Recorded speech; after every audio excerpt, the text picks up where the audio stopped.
সকাল ৯টা নিউজে সবাইকে আমন্ত্রণ। সাথে আছে আমি নাফিস আব্দুল্লাহ। দেশে কোনো আধিপত্যবাদীদের স্থান দেয়া হবে না বলে মন্তব্য করেছেন জামাতে ইসলামী আমির ডাক্তার শফিকুর রহমান। বলেন, স্বাধীনতার ৫৪ বছর দেশের মান মর্যাদা অন্য দেশের কাছে বন্ধক রাখা হয়েছিল, এখন থেকে সেটি হতে দেয়া যাবে না। শনিবার রাতে পাবনা জেলার জামাতে ইসলামী আয়োজিত নির্বাচনী জনসভায় তিনি কথা বলেন। এ সময় আগামী ১২ ফেব্রুয়ারি নির্বাচনে ১০ দলীয় জোট সরকার গঠন করলে চাঁদাবাজ ও দুর্নীতিবাজদের হাত ভেঙে দেয়া হবে বলেও মন্তব্য করেন তিনি। ২৭ থেকে এখানে এই ২৭ তারিখ থেকে আমরা এই দুইটা আসনের প্রার্থীদের কারণ আমরা নির্বাচনী আইন বিধির প্রতি সম্মান রেখে চলতে চাই। আমরা নির্ধারিত করব। এখন আমি পাবনা আমরা খুঁজে খুঁজে আপনাদের দুয়ারে আসব। সকল প্রয়োজন পূরণ করতে আমরা তৎপর। আমরা ওয়াদাবদ্ধ মানবতার সম্মানে আপনারা যদি আমাদেরকে বিজয়ী করেন, গণভোটে কি বলবেন? আরো জোরে বলেন, কি বলবেন? আপনার প্রত্যেকটি ব্যক্তিকে হা বলার জন্য উৎসাহিত করবেন। গণভোটে হা বলা মানে হচ্ছে আজাদী। এর জন্য প্রয়োজন একটা অর্থবহ সংস্কার। সংস্কারের প্রস্তাব বস্তা পচা রাজনীতিকে বলা দরকার তোমাকে লাল কার্ড রাখেন। বিএনপি চেয়ারম্যান তারেক রহমান আগামী ২৮ জানুয়ারি রাজশাহী সফর করবেন। ওই দিন দুপুর ১২টায় নগরীর মাদ্রাসা মাঠে নির্বাচনী জনসভায় প্রধান অতিথি হিসেবে যোগ দেবেন তিনি। সভা থেকে তিনি এই অঞ্চলের দলীয় এমপি প্রার্থীদের পরিচয় করে দিয়ে ধানের শীষে ভোট চাইবেন। তারেক রহমানের জনসভা সফল করতে শনিবার সন্ধ্যায় রাজশাহী নগরীর পদ্মা আবাসিক এলাকায় বিএনপি চেয়ারম্যানের উপদেষ্টা ও রাজশাহী ২ আসনের এমপি প্রার্থী মিজানুর রহমান মিনুর বাসায় জরুরি বৈঠক করেছেন বিএনপি নেতারা। বৈঠকে এই তথ্য জানানো হয়।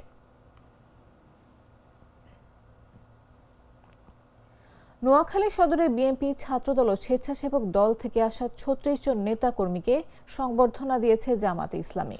অনুষ্ঠানে প্রধান অতিথি ছিলেন জামাতে ইসলামীর নোয়াখালী জেলা আমির ও নোয়াখালী ৪ আসনে দলের সংসদ সদস্য প্রার্থী ইসহাক খন্দকার। তিনি নবাগতদের গলায় মালা পরিয়ে বুকে জড়িয়ে নেন। শুক্রবার বিকেলে আন্ডারচর ইউনিয়নে এই সংবর্ধনা সভার আয়োজন করা হয়। এই সময় সবাইকে ফুল দিয়ে বরণ করা হয়। সংবর্ধনার আয়োজকদের দাবি, যোগদানকারীরা স্থানীয় পর্যায়ের ছাত্রদল, স্বেচ্ছাসেবক দল সহ বিএনপি নেতাকর্মী।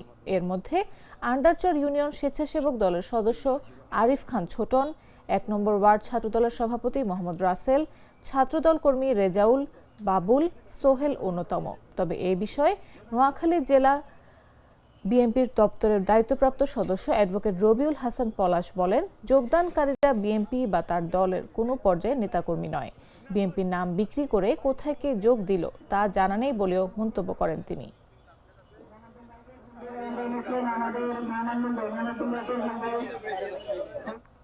নির্বাচনকে সামনে রেখে অবৈধ অস্ত্র কেনা ও মজুত নিয়ে আলাপচারিতা করে সামাজিক যোগাযোগ মাধ্যমে ভাইরাল হওয়া নারায়ণগঞ্জ বিএনপির আলোচিত সেই বস্তুকে ৩ সহযোগী সহ আটক করেছে র্যাব ১১। আটকদের নিকট থেকে বিদেশি পিস্তল ও গুলি উদ্ধার করা হয়েছে। বিষয়টি জাগো নিউজকে নিশ্চিত করেছেন র্যাব ১১ এর অধিনায়ক lieutenant colonel HM. Sajjad Hossain. আটক বজলুর রহমান সোনারগাঁও উপজেলা বিএনপির সহসভাপতি পদে রয়েছেন। এর আগে গেল ২১ জানুয়ারি রাতে ভিডিওটি ভাইরাল হয়। তাদের এই কথোপকথনে অবৈধ অস্ত্র মজুদের বিষয়টিও স্পষ্টভাবে উঠে আসে। এরপরে আইন শৃঙ্খলা রক্ষাকারী বাহিনী তৎপর হয়। দুধার চকলেটে একাকার হয়ে ওঠা প্রাণ লেয়ার সম্পর্কের মিষ্টি ম্যাজিক। জানাবো আন্তর্জাতিক সংবাদ।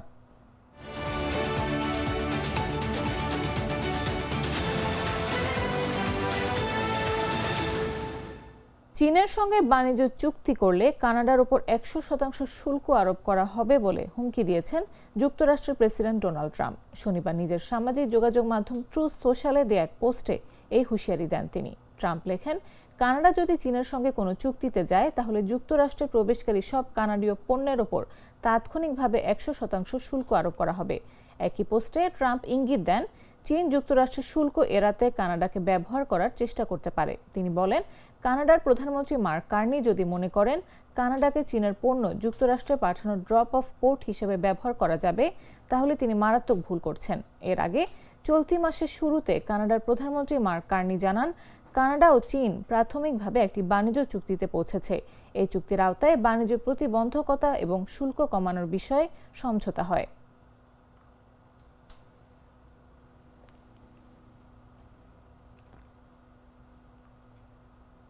এবারে খেলার খবর।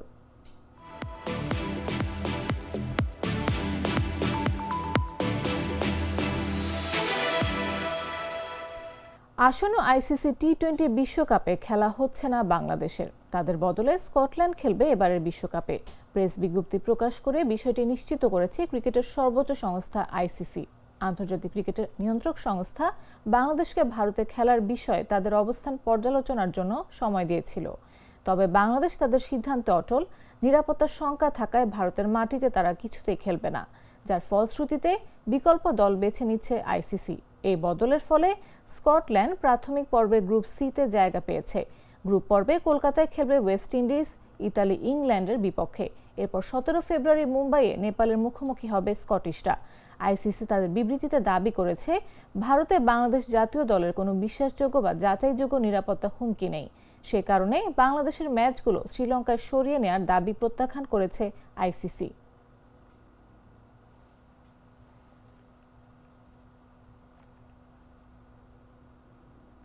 দর্শক, এই ছিল এখনকার মতো। প্রতি মুহূর্তের সর্বশেষ খবর পেতে ভিজিট করুন jagonews24.com, ফলো করুন আমাদের ভেরিফাইড ফেসবুক পেজ এবং সাবস্ক্রাইব করুন জাগো নিউজের ইউটিউব চ্যানেল। এতক্ষণ সাথে থাকার জন্য ধন্যবাদ সবাইকে।